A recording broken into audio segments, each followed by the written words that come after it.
বাস্তব ঘটনার প্রেক্ষিতে লেখা একটি কবিতা প্রায়শ্চিত্ত, যেটি আমার কিশোরী জীবনে আমি প্রত্যক্ষ করেছি।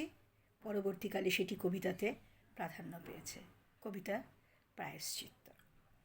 হারিয়েছি আমি জীবনের সময় অনেকখানি, কিন্তু হারাইনি সেই স্মৃতি যেথা ছিল শুধু গল্পের মতো কাহিনী। আমার দেখা এক পরিবার ছিল, তাদের সুখের সংসার। অবস্থা ছিল বেশ সচ্ছল, ছিল প্রেমের জোয়ার। একদিন রাহুর নজর পড়ল সংসারে। স্বামী স্ত্রীর বিচ্ছেদ হলো চিরকালের তরে। পুত্র স্বামী কন্যাদের ছেড়ে মহিয়সী পরিণত হলেন প্রেমিকের প্রেয়সী।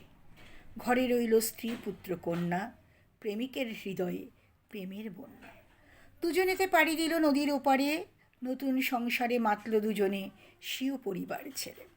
রমণী সঙ্গে নিল কোলের ছেলেকে, কিন্তু মরদ পেয়েছে নতুন প্রেম, পরোয়া করে কাকে? কিছুদিন পর প্রাক্তন স্বামী প্রাণ হারালো শোকে। দুই পুত্র দিল পিতৃবিয়োগের খবর তাদের মাকে।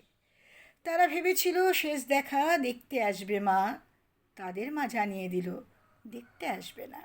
সেখানেতে বেশ সুখে কাটছে জীবন তার, এই পরিবারের তার প্রয়োজন নেই আর। কিন্তু এ সুখ স্থায়ী হলো না বেশি দিনের তরে। তার রাহুর নজর পড়েছে আরেক সুন্দরীর পরে, যার জন্য সে প্রাপ্য ভালোবাসা হেলায় ঠেলেছে, সেই এখন তাকে পুরো পাকে ফেলেছে।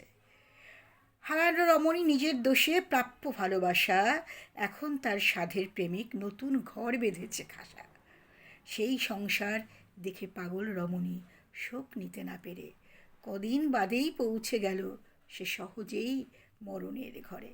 অলক্ষ্যে হেসেছিলেন তখন বিধাতা পুরুষ, তার হৃদয়ে বিদ্ধ করল তাই নিষ্ঠুর ক্রুশ।